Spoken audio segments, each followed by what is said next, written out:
Hi, I'm David Fleming from the Disciples Ignited YouTube channel, where we're focused on Jesus, advancing his kingdom, and preparing his disciples. Now we're studying the wilderness journey, how the Lord is leading the Israelites out of Egypt, and then he is going to take them to the promised land where they are going to fulfill their destiny.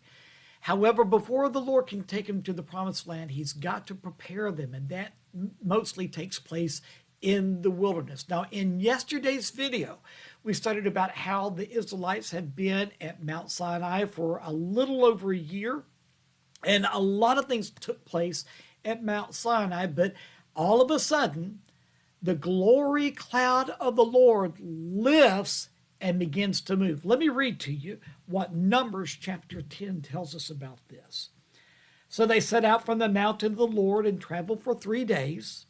The ark of the Lord went before them during those 3 days to find them a place to rest.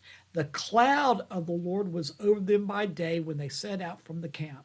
Whenever the ark set out, Moses said, "Rise up, Lord. May your enemies be scattered. May your foes flee from before you." And then whenever it came to rest, he said, "Return, Lord, to the countless thousands of Israel." And so we see that this should have been a very exciting time, a new season. So much had taken place at Mount Sinai, both great, good, and then terrible. But now it's a new season.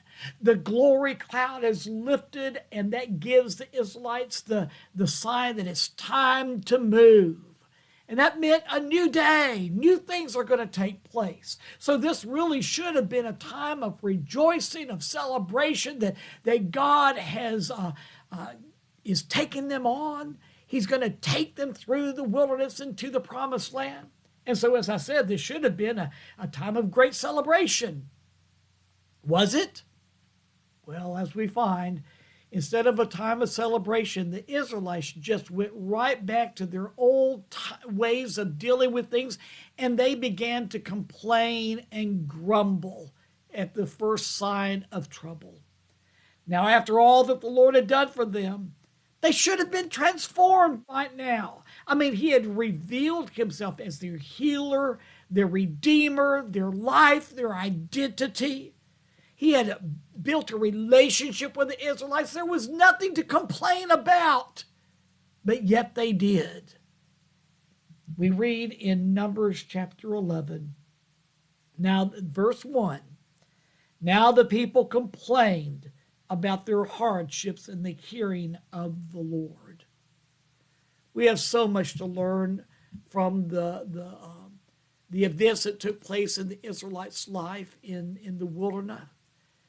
How do we respond when Jesus leads us in the wilderness? And he wants to teach us some great things so that we can live by faith and not by our feelings, not by our sight.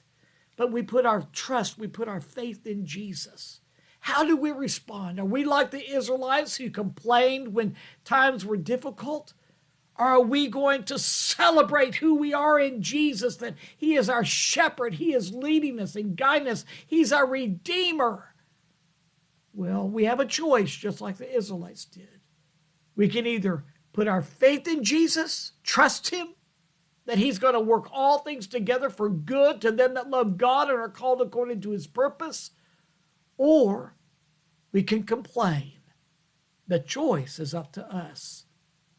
Well, there's 3 things that the Israelites should have learned and that we need to learn if we are going to be able to be successful in navigating through the wilderness journey. So join me tomorrow and we'll learn the first thing that they should have learned. See you tomorrow.